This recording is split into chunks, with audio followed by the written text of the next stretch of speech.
자야 나와 함께 가자. 너의 근심은 모두 이제 내려놓고 나의 평안을 내게 모두 주었노라. 그 무엇도 비길 수 없네. 주의 사랑을 입어 살아가네. 주의 평안이 내게 있네. 주의 사랑을 입어 살아가네. 주의 평안이 내게 있네.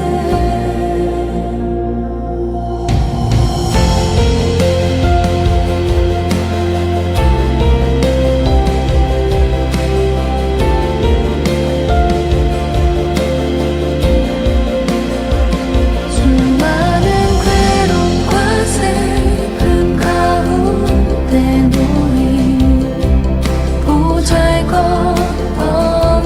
나를 갈 길을 찾지 못해 서성거리는 길 잃은 어린 아이처럼 나의 어여쁜 자야 나와 함께 가자. 너의 근심은 모두 이제 내려놓고 나의 평안을 내게 모두 주었노라. 그 무엇도 비길 수 없네. 주의 사랑을 입어 살아가네. 주의 평안이 내게 있네. 주의 사랑을 입어 살아가네. 주의 평안이 내게 있네. 주의 사랑을 입어 살아가네. 주의 평안이 내게 있네. 주의 사랑을 입어 살아가네. 주의 평안이 내게 있네.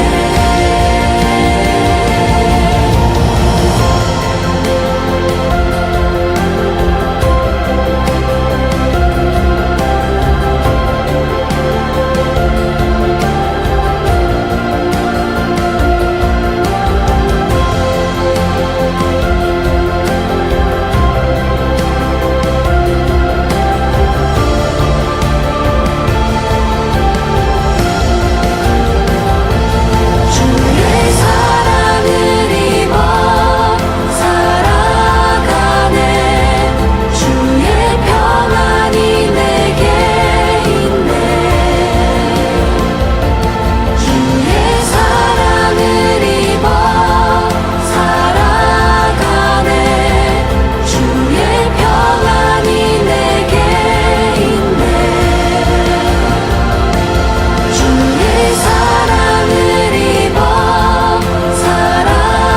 살아가네. 주의 평안이 내게 있네. 주의 사랑을 입어 살아가네. 주의 평안이 내게 있네. 주의 사랑을 입어 살아가네. 주의 평안이 내게 있네.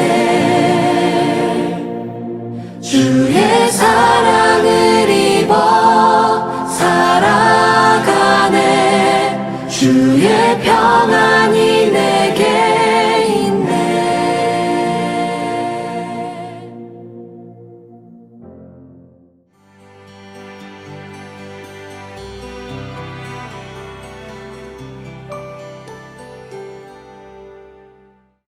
오늘의 말씀을 같이 읽겠습니다. 고린도전서 14장 1절부터 12절입니다. 사랑을 추구하십시오. 신령한 은사를 열심히 구하십시오. 특히 예언하기를 열망하십시오. 방언으로 말하는 사람은 사람에게 말하는 것이 아니라 하나님께 말하는 것입니다. 아무도 그것을 알아듣지 못합니다. 그는 성령으로 비밀을 말하는 것입니다. 그러나 예언하는 사람은 사람들에게 말하는 것입니다. 그는 덕을 끼치고 위로하고 격려하는 말을 합니다. 방언으로 말하는 사람은 자기에게만 덕을 끼치고 예언하는 사람은 교회에 덕을 끼칩니다. 여러분이 모두 방언으로 말할 수 있기를 내가 바랍니다마는 그보다도 예언할 수 있기를 더 바랍니다. 방언을 누가 통역하여 교회에 덕을 끼치게 해주지 않으면 방언으로 말하는 사람보다 예언하는 사람이 더 훌륭합니다. 형제자매 여러분, 내가 여러분에게로 가서 방언으로 말하고 계시나 지식이나 예언이나 가르침을 전하는 방식으로 말하지 않는다면 여러분에게 무슨 유익이 되겠습니까? 필이나 금은고와 같이 생명이 없는 악기도 각각 음색이 다른 소리를 내지 않으면 피리를 부는 것인지 수금을 타는 것인지 어떻게 알 수 있겠습니까? 또 나팔이 분명하지 않은 소리를 내면 누가 전투를 준비하겠습니까? 이와 같이 여러분도 방언을 사용하기 때문에 분명한 말을 하지 않는다면 그 말이 무슨 뜻인지 남이 어떻게 알겠습니까? 결국 여러분은 허공에다 대고 말하는 셈이 될 것입니다. 이 세상에는 수많은 종류의 말이 있습니다. 그러나 뜻이 없는 말은 하나도 없습니다. 내가 그 말의 뜻을 알지 못하면 나는 그 말을 하는 사람에게 딴 세상 사람이 되고 그도 나에게 딴 세상 사람이 될 것입니다. 이와 같이 여러분도 성령의 은사를 갈구하는 사람들이니 교회에 덕을 끼치도록 그 은사를 더욱 넘치게 받기를 힘쓰십시오. 아멘. 사도 바울은 사랑의 우선성과 본질성에 관하여 거기에 더하여 사랑의 영원성에 대하여 말씀하셨습니다. 그러므로 은사의 목적은 사랑이며 은사를 은사되게 하는 본질 역시 사랑입니다. 그래서 1절에서 다시 한번 강하게 강조합니다. 사랑을 추구하십시오. 즉 무엇을 하든지 간에 사랑을 중심으로 하기를 바란다는 것이며 사랑의 원리를 가지고 해야 한다는 말이며 사랑이 빠진다면 차라리 하지 않느니만 못하다라는 말입니다. 그리고 사랑을 추구한다면 하나님께서는 그것을 복주실 것이라는 말입니다. 그래서 사도는 이어서 신령한 은사를 열심히 구하라고 합니다. 다시 강조하고 확인하는 것이 더디더라도 안전하기에 다시 강조하는데요. 신령한 은사를 열심히 구할 수 있는 조건이 갖추어져야 합니다. 그냥 무턱대고 나도 신령한 은사를 받고 싶다. 주님 내게 신령한 은사를 주십시오. 그렇게 기도해서는 안 된다라는 말이죠. 신령한 은사를 열심히 구할 수 있는 조건이 무엇입니까? 사랑을 추구하는 것입니다. 사람은요, 참 이기적이고 불완전해서 하나님의 이 신령한 것조차도 너무나도 이기적인 이유 때문에 그런 목적으로 하곤 합니다. 제가 우리의 실생활에서 예를 들지는 않겠고요. 성경에서의 예를 하나 들어볼게요.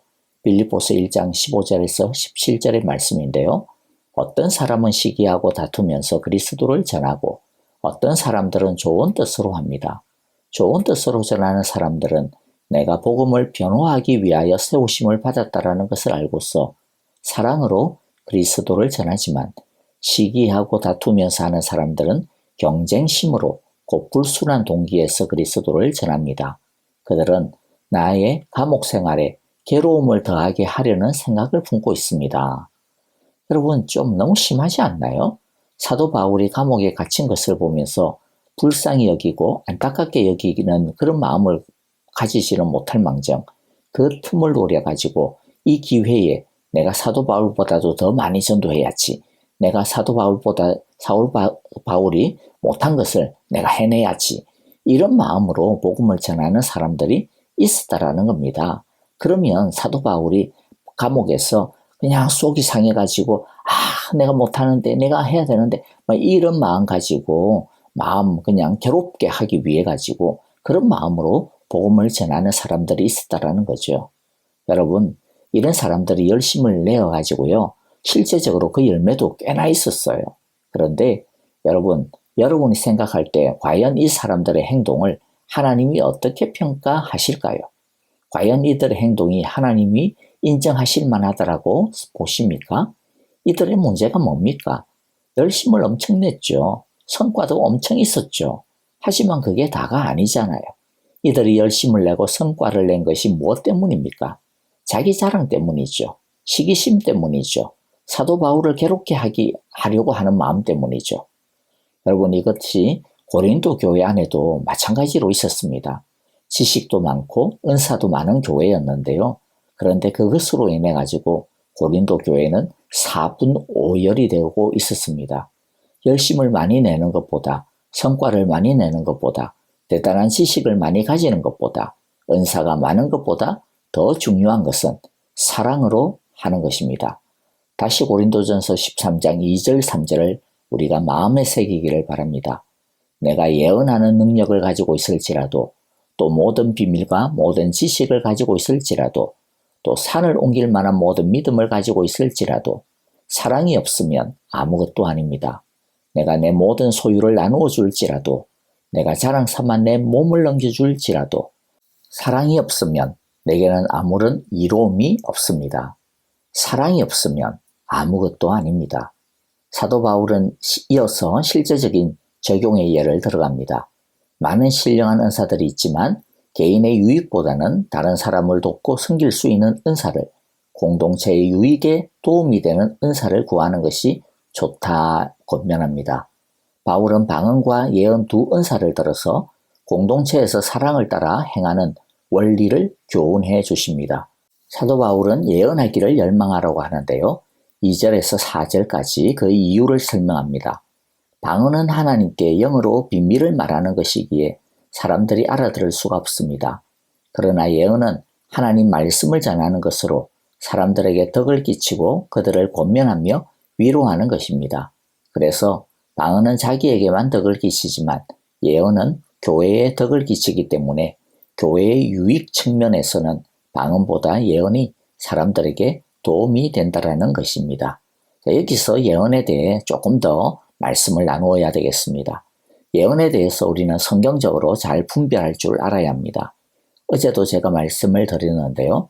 여기서의 예언은 미래를 맞추는, 성경에서 말하는 예언은 미래를 맞추는 그런 점쟁이 같은 예언을 말하는 것이 아닙니다. 성경의 예언은 하나님의 말씀을 받아서 선포하고 전하고 가르치는 것을 말합니다. 하나님의 말씀을 권면하고 설교하는 것이 여기에 해당이 됩니다. 그러므로 이게 진짜 예언인가 아닌가를 분별하는 데 있어서 가장 중요한 것은요. 저 사람이 얼마나 신기가 있냐 없냐 그게 아닙니다. 얼마나 잘 알아맞추느냐 아니냐 그게 아닙니다. 그런 것은 무당들도 잘합니다. 그러면 무당이 하나님의 예언을 하는 것입니까?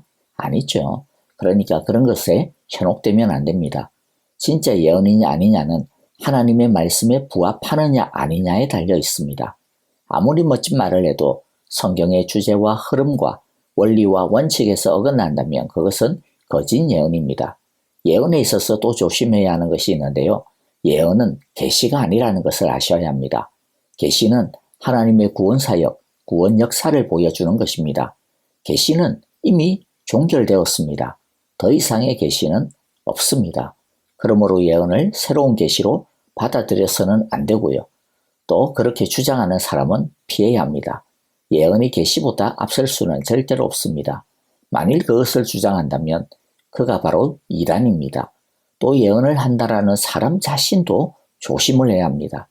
예언은 그냥 자기 마음에 드는 생각을, 자기 생각이 뭔가 떠오른다고 해가지고 그것을 예언이라고 해서 아무에게나 막 말해서는 안 됩니다. 하나님의 말씀을 받은 사람이 자기 스스로 정말로 이것이 하나님의 말씀에 맞는가 아닌가 하는 것을 점검해야 합니다. 점검받아야 합니다. 만일 이런 자기적 검증을 싫어하거나 내가 하나님으로부터 받은 말씀인데 내가 왜 검증받아야 돼? 누가 나한테 뭐라 그래? 나는 하나님으로부터 받은 거야. 이러한 마음이 생긴다거나 또는 그런 반응을 보이는 사람이 있다면 그것은 거짓된 것입니다. 잘못된 것입니다. 망하는 지름길입니다. 혹여나 이런 자세를 가지고 자기가 예언의 은사가 있으니까 내 말 들어야 돼 라고 한다면 그냥 멀리 하시면 됩니다. 혹해서 듣지 말고 그냥 똥이다 생각하고 피하시기 바랍니다. 진짜 예언의 은사를 가진 사람은 먼저 성령님께서 그러하듯이 예수님을 높입니다. 하나님의 영광을 드러냅니다. 긍휼과 사랑의 마음이 많고 겸손합니다. 자기가 가진 지식을 자랑하는 것이 아니라 말씀을 듣는 사람이 조금이라도 더 하나님을 사랑할 수 있고 더 하나님께 가까이 나아갈 수 있기를 원하고 또 돕습니다. 그러므로 올바른 예언의 은사를 가지시기를 바라고요. 또 예언의 은사를 올바르게 분별할 수 있게 되시기를 바랍니다. 자, 이제 다시 본문으로 들어갑니다. 2절부터 4절의 말씀은 방언이 예언보다 열등하다 그런 식으로 오해하면 안 됩니다. 하나님께서 12장에서 계속 가르쳐 주신 것이 무엇이었죠? 은사는 다양하고 그 다양한 것은 각기 고유한 역할이 있고 또 각기 다 소중하다라는 것이었습니다. 그래서 5절에 보면 모두가 방언할 수 있기를 바랍니다. 그렇게 바울이 말씀하시죠. 그만큼 귀하다라는 겁니다. 하지만 그 방언의 유익은 제한적이라고도 분명히 이야기합니다. 방언이 통역 없이 그저 자기 혼자 하나님과 소통하는 것이라면 그 유익은 오로지 자기에게만 국한될 뿐이라는 것이죠. 그래서 사도 바울은 방언이 공동체적인 유익을 가지려면 방언을 통역하는 것이 필요하다 그렇게 이야기합니다. 이것에 대해서는 내일 좀 더 자세히 보게 될 겁니다. 여기서 바울은 다시 강조하고 있습니다.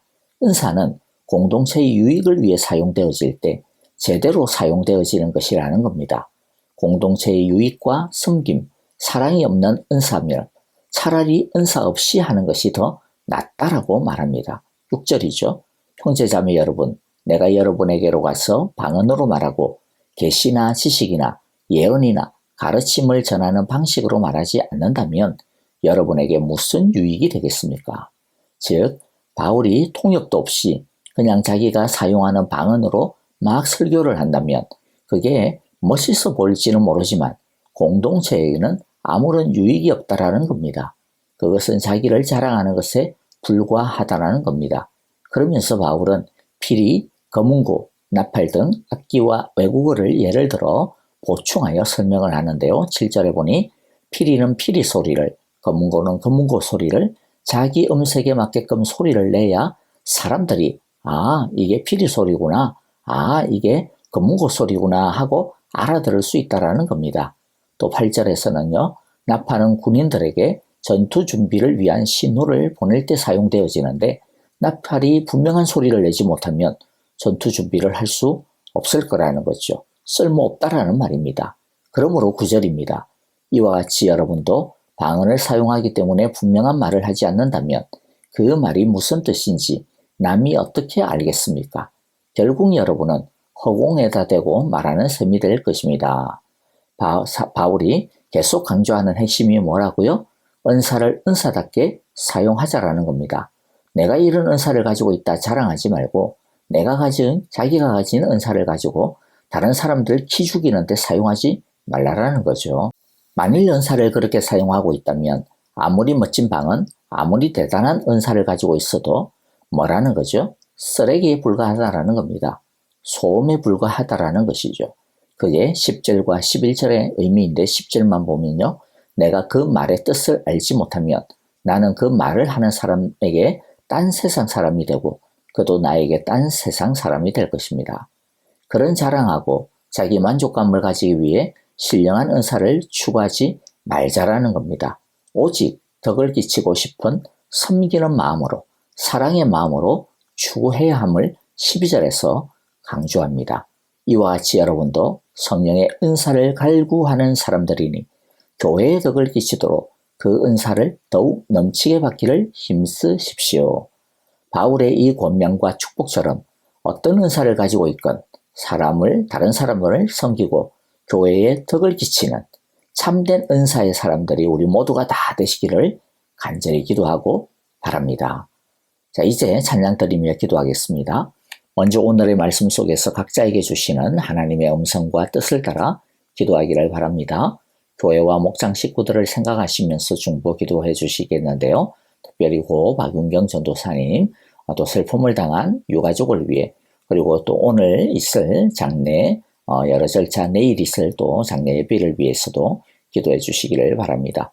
아프신 성도님들을 위해 기도 부탁을 드립니다. 정계자 전도사님, 박옥자, 왕여홍, 오영자 권사님, 이두산 집사님, 조창준 장로님, 또 이소담 자매님, 또 쾌유와 회복을 위해 여러분 양로원에 계신 분들, 연로하신 우리 어르신들, 또 건강과 평안함을 위해 기도해 주시기를 바라고요.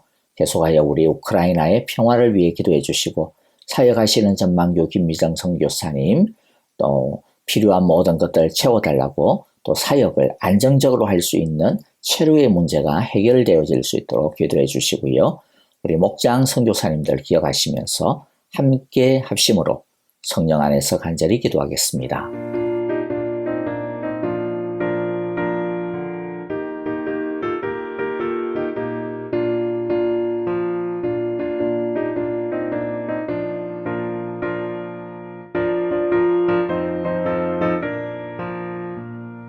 주님 약속하신 말씀 위에서 영원토록 주를 찬송하리라. 소리 높여 주께 영광 돌리며 약속 믿고 굳게 서리라. 굳게 서리 영원하신 말씀 위에 굳게 서리. 말씀 위에 그 말씀 위에 굳게 서리라. 주님 약속하신 말씀 위에서 세상 염려 내게 엄습할 때에 용감하게 힘써 싸워 이기며 약속 믿고 굳게 서리라. 굳게 서리 영원하신 말씀 위에 굳게 서리. 말씀 위에 서리 그 말씀 위에 굳게 서리라.